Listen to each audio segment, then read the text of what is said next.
savoir que les oméga 3 et les oméga 6 sont des acides gras qu'on dit acides gras essentiels.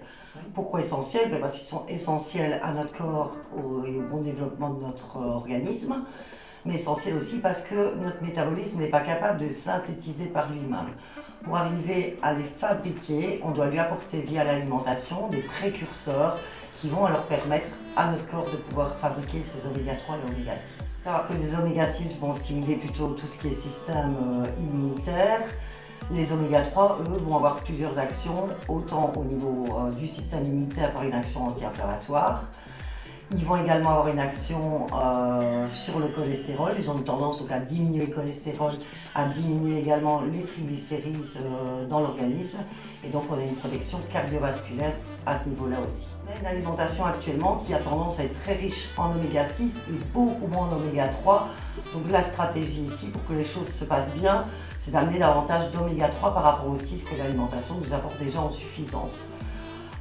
Idéalement, ce serait d'être sur un ratio de 4 sur 1 en oméga 6, oméga 3. Ça veut dire 4 sur 1. Donc ça veut dire que pour 4 grammes d'oméga 6, on doit essayer d'apporter 1 gramme d'oméga 3. D'accord. Donc par des études que si on avait des génisses viandeuses, enfin ici en l'occurrence les Ardennes sont des génisses viandeuses, dont l'alimentation de base était beaucoup plus riche en graines de lin, on se retrouve avec une viande d'autant plus riche en oméga 3 et ça a un impact direct sur l'alimentation parce que des oméga 3 on va plutôt les retrouver dans des huiles, dans des graines qu'on ne saura pas consommer en quantité suffisante, tandis que ce morceau de viande, même si on reste dans des limites raisonnables d'une alimentation équilibrée, vont nous permettre alors directement d'avoir d'une façon beaucoup plus importante un apport en oméga 3. Ok, donc on va manger du steak. Exactement.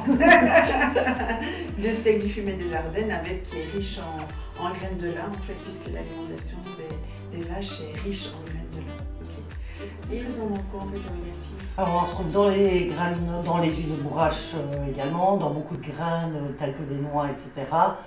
On en retrouve je vais dire en éléments, enfin en graisse plus cachée dans l'alimentation qu'on mange globalement chaque jour. L'oméga 3, beaucoup moins.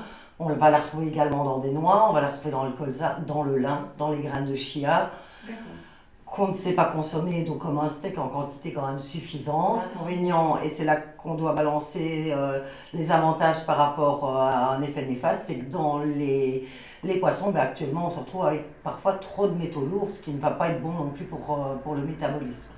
Le conseil, ce serait vraiment que les gens aient une alimentation équilibrée, qu'en plus de cette alimentation équilibrée, ils amènent un petit peu des graines et des choses ainsi riches en oméga 3 également, mais que parallèlement, ils arrivent à introduire, tels que la viande du fumet des Ardennes, des aliments enrichis à la base en oméga 3.